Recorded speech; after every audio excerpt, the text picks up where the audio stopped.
The primary goal of the Georgia Farm Bureau is to represent farmers and be the voice of agriculture. And as that voice, stay connected to Georgia's farmers and ranchers as much as possible.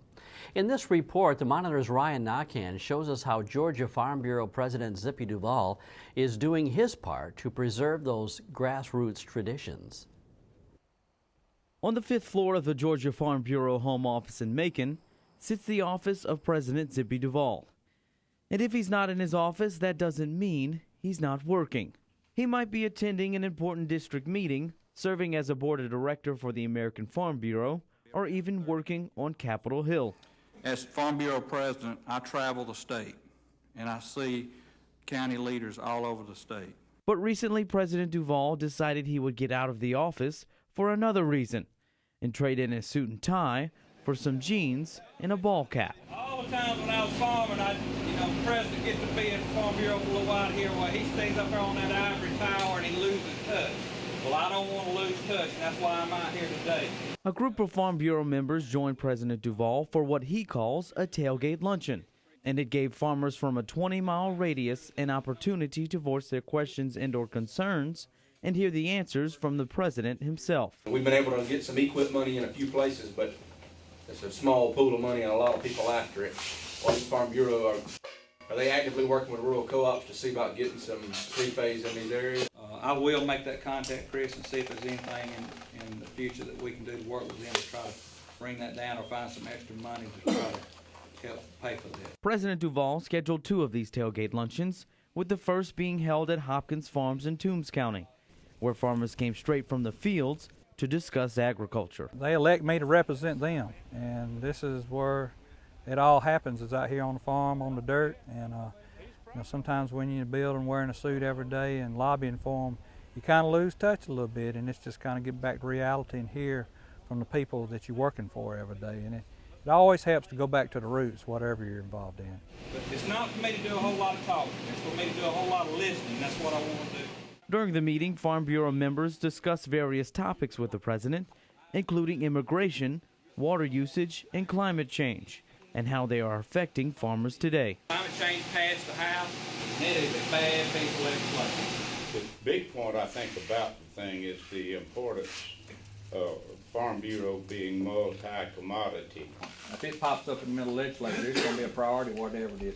It's just priority list is just picking out things that we can identify that we know is a hot topic right then, and that's probably that will be one of the ones we suggest.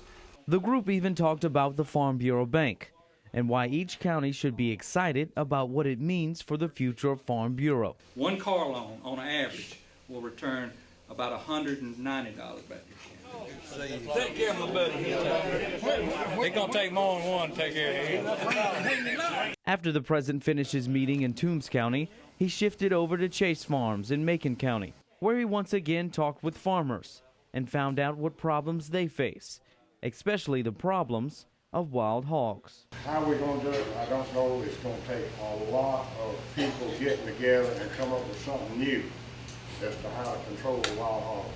We're wide open, our ears are wide open, we're listening to y'all. When we need to charge, we'll charge. All we need to know is what we need to charge there. When you put the math to it, the technology fees that we pay do a decent rival to corn. We need to deal with that issue. You're exactly right. Dooley County cotton grower Bill Sanders voiced his opinion often during the tailgate and admits he wasn't sure what to expect at first. But now he says he appreciates what President Duvall is doing. Very positive to see that we have got our Georgia Farm Bureau president that wants to stay in tune with the grassroots part of agriculture. Farm Bureau does a lot of things, but our purpose is to be the voice of agriculture, and no better place to get that voice is to get out on the land and listen to the farmers talk. And this is my way of getting in front of the farmers and hearing what their issues are, tell them what we're focusing on, make sure that we're hitting all the areas they want us to hit, and that's what it's all about, make sure their organization is doing what they want it to do.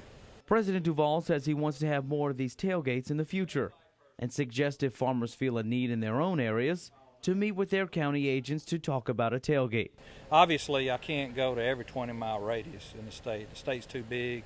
What we'd like to do is work, 2 or 3 into a season, a spring season, a fall season, a summer season, you know, and maybe try to get around in a couple of years. Yeah, but I appreciate what you're doing. The overall message of the tailgate was that there may be tough times ahead for agriculture. But as an organization that represents the grassroots, the Farm Bureau is here for the long run. By golly, we work hard to get there.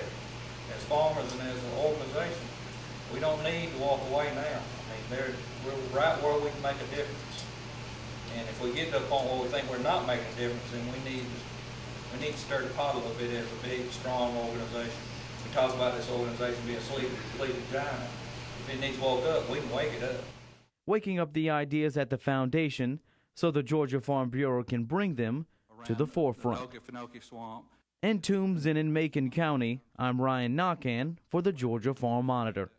Thanks for that story, Ryan.